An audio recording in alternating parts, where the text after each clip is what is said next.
What's up guys, Card Protagonist here, and today we'll be doing a deck profile on the Star Dragon Drametal deck from the brand new sets Violence Vanity. This deck is used by Seiji from the Lost Crew, a rival of Subaru. So one thing I really like about Drametal is their playstyle and their artwork. Their artwork is absolutely stunning. Just check this out.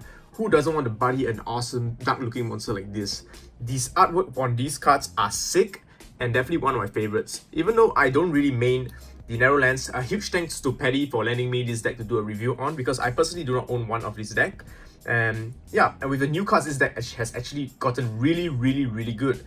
And there's so much draw power for the new deck with cards like Knowledge Wave. So today we're going to take a look at the deck, because I personally have never done the deck profile on one before, so that we can learn more about the deck and decide whether you want to pick it up or not. So I decided to do a layout like this because it is much easier to explain, because there are a lot of combos in this deck. So let's get right to it. So for the buddy, we use Narrow Lens. Narrow Lens is there for the extra burn damage. At the end of the turn, if this card's in the oppressed area, deal 2 damage to opponents. So it basically gives you the push for game, because this deck does lack a bit of attacks, and your only main attacker is actually your king, which will be utilizing the brand new weapon to give it double attack. So it's there mostly to occupy your opponent's space, so that you put them in a lockdown, they won't be able to call monsters. It is a really powerful archetype, especially against decks like Astrologia, because they actually rely on calling units to do their combos. So overall, the archetype is really good at locking down your opponent's offense. So one copy of the buddy. If you want a buddy alternatives, you could actually go for either Queen or Argento Lens, depending on your playstyle. Alright, so let's get started with the deck profile. The first unit we're going to discuss is the King. King is basically your beater of the deck. 1 gauge and getting 1 soul guard, so you won't get removed so easily. If your monster on oppress, it's basically a size 1, so its size 3 is just there to show that it's a bigger unit. But when you have oppressed monsters, you basically shrink into a size 1, which is really handy, because for size 1, this stats is absolutely crazy. 535, an amazing stats. This card gains 1 crit for each opponent's oppressed area. So potentially this card can go up to 5 crits, and with the weapon to give it double attack, this guy is a monster. And it also has a really neat ability to return your opponent's monster back to their hand, so that you can open up some space to occupy them with your oppressed monsters. So 1 copy, because it's just there as a beat stick. However, with this deck, we're trying to go for lockdown, so therefore we main 4 copies of Queen. Queen is more of your locking mechanism. Core cost, pay 1 gauge and put the top card of the deck into soul. This card is absolutely crazy at locking down, because all your Drametal cards on your oppressed area cannot be destroyed, whether by battle, by card effects, by monster effects. This is insane, because basically they won't be able to do anything on the left, right, and they must kill the Queen. And with certain combos, this card is impossible to kill. So similar to King, if you have a monster with oppressed, this is a size 1. And all Drametal on the field gets power plus 2k and defense 2k for each of your opponent's area. So potentially when you put her on the field, you had this setup, you call 2 Narrow Lens. Those Narrow Lens cannot be destroyed, and it basically becomes a 10k defense. And if you play Galo Mace, and if you have Galo Mace, she basically goes up to, easily go up to 16k defense. So she's a really good card to stabilize your board. 4 copies, because this is the oppressed lock build. Now let's go to one of my favorite units, which is the Argento Lens. A really cool knight design. So basically its ability at the end of the turn, if this card's on your oppressed area, you can charge 1, draw 1, heal 1. Very good, because it basically gives you a lot of resource. So it's very similar to Narrow Lenses, that this guy gives you the extra draw power you need. So 4 copies. That is 4 copies of a buddy monster Narrow Lens. So usually cards that are below size 3 are the units with oppressed ability. Oppressed ability because you have to pay 1 gauge to take control of one of the opponent's area, so they can't call any monster over it. So the only way to claim back the circle is by destroying them and moving these cards personally on the field. So with Queen on the field, they will have a really hard time. So the reason why this card is here is because it deals 2 extra damage to your opponent, which is always very nice. So 4 copies of Narrow Lens and 3 copies of the brand new card, which is Lost Knight Narrow Strip Lens. It's a Lost Vader. Oh, forgot to mention that Narrow Lens is also a Lost Vader here. So if you go into Lost World, it actually helps a lot, because the impact is much easier to cast. So counter ability oppress, pay 1 gauge and just control an opponent's area. This card's pretty unique, because unlike its brothers where they deal +1s or deal damage to your opponent, this guy is basically a hard lock on your opponent, because if this card were to destroy, you can just pay 1 gauge and this card remains on the field, which is incredible, because against certain decks, once you put him there, he's pretty much there for life. And this deck has so much gauge acceleration and draw power, it is practically impossible to remove him on the board. So yeah, we play him for the hard lock, just throw it to your opponent's side, and they can never ever have that side back ever again, which is awesome. So 3 copies. Now, Viala Sword is another new card from the Climax booster, Violence Vanity. At the end of turn, if this card's on your opponent's oppressed area, you can destroy a card on opponent's field and deal damage to your opponent. So it's kind of like a mini Narrow Lens, just that she has the extra ability to do extra destruction, which is good. So she gives you a little more board control over damage, which is nice. So 2 copies. and 2 copies of Galo Mace. Galo Mace is really good, especially with Queen on the board. So he has the Oppress ability.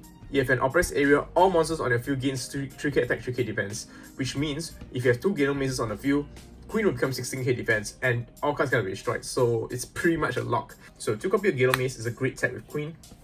Now for size 0, play 1 copy of Tech Countdown, a really good card because once you oppress your opponent's field, you can just call this Countdown, and this serves as extra protection for your Queen. So your Queen at center, your 2 narrow lenses on the opponent's oppressed areas, and you have Countdown so they can protect. So basically you're making use of your opponent's field so they can get free extra beater as well. So yeah, 1 copy because you can only play 1 copy of Omnilord on the field. So let us go into the spells. So here's our spell lineup. The new spells from Violent Vanity is insane, so let's check them out. First up, Cho Tokyo Gambit. This one's pretty old, but it's still an incredible card. You may only cast this card if you draw metal on the field. Choose and use one of the following abilities. Either return all monsters of each player cards onto the field, or second ability, charge 1 gauge and draw cards equals to the number of oppressed areas. So potentially charge 1 gauge and draw 2. Very good because once you set up your press, you can draw some cards, gain those protection spells so they can protect your field. So really versatile card. Either clear about your opponent so they can set up your field, or when your field set it up, you can get a plus. So an extremely versatile card with awesome draw power. 4 copies. Next is the new card, which is from Violence Vanity, Knowledge Wave. This card is crazy. You have Drametal on the field, counter ability, check the top 3 cards of the deck, and put 1 into your hand, the rest into your gauge. Really good. It improves the consistency of the deck. Some new spells. It's a new negate for us. You may only cast this card during opponent's turn and you have draw metal on the field. 95 attack and you have an oppressed area, you can charge 1 gauge and draw a card. Wow. A negate that protects your oppressed area and charge and draw. Sign me up, man. It's such a good card. And this is also a new card from Violence Vanity, Set Spell. When a draw metal enters your field, you can bounce one of your opponent's monsters back to your hand. If you do, charge 1 gauge and gain 1 life. At the end of each player turn, deal 1 damage to your opponent for each of your oppressed area. So this actually accelerates the burn process, which makes lethal really easy. It's crazy because most of the time you will be burning them with 2 additional damage, and whenever you call a monster, you can basically clear up their field so that you have more space to call your oppressed units, which is awesome. So double check tactics. 3 copies because this set spell is aces. Now, time for some protection spells. 3 copies of S-CBT02 Defense. Another versatile card, giving you a choice. Choose a oppressed Drametal, they cannot be destroyed, or put a Drametal monster from the drop zone into your hand. So either salvage a monster, whichever monster you need from the drop zone, or protect your Drametals so that they can get their circle back. Awesome. I'm gonna put these one side and review them later. Next is Suppression Advantage. You may only cast this card if you have Draw Metal, counter ability, charge 3 gauge, then if you have an oppressed area, destroy a spell or item on opponent's field. Not only gives you 3 gauge, it gives you the ability to control your opponent's items or set spells, which is awesome because there are a lot of items that spell, especially in Astro Dragons. Really powerful card, gives you the gauge you need to perform your suppress. 2 copies of Shining Rain. Shining Rain is just so good in the meta right now, especially if you nullify those plus spells. As you can see, there's so many great spells in Buddyfight right now. Casting a Shining Rain really affects their pluses, so it's really wise to play some Shining Rain in order to give you some advantage in spell control.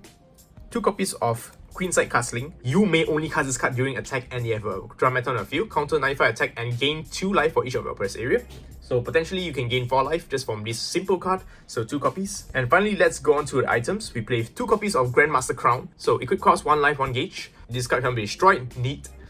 All draw metals on the field gain plus 2k attack, 2k defense. So with Queen, she will potentially become 18k defense. Activate ability, choose up to 2 draw metal monsters on the field. You may rest this card. If you do, for this turn, those cards gain double attack. Really good, especially with a King. King becomes an instant tank crit. And also one thing cool to note is, let's say you have 2 copies of this in your hand, you can equip, rest, give 2 double attack, equip, rest, give another 2 double attack. So yeah, this card can potentially be very deadly. So we play 2 copies. And we play 1 copy of the Impact, which is the Endgame Study. Cast cost 2 gauge, resend all draw metals on your oppressed area, so your opponent's only at your opponent's zone, so potentially 2 attacks, and you get another attack phase. So it's really nice because your narrow lands get to swing 1 more time, which potentially will kill your opponents. And also, especially with all those crazy burn you're getting, this card is actually pretty damn deadly. And we play 2 copies of Lost World because you won't be part of Lost Crew without Lost World. Lost World is just insane. I'll probably be doing a video on the different build variants in Lost World, so stay tuned and subscribe to that. So that's pretty much the deck. I hope you guys enjoyed this video. Comment down below on which of the Lost Crew deck you want me to do a review next. And also, if you're looking for and completed Buddyfight decks and Vanguard decks, be sure to check out my online shop, www.cardprotagonist.com. Links are in the description box down below. We mail worldwide. We mail worldwide white trio. We mail worldwide. We mail worldwide, right? We mail worldwide. We mail worldwide right to your doorstep. So till next time, peace out and love you guys. Rawr.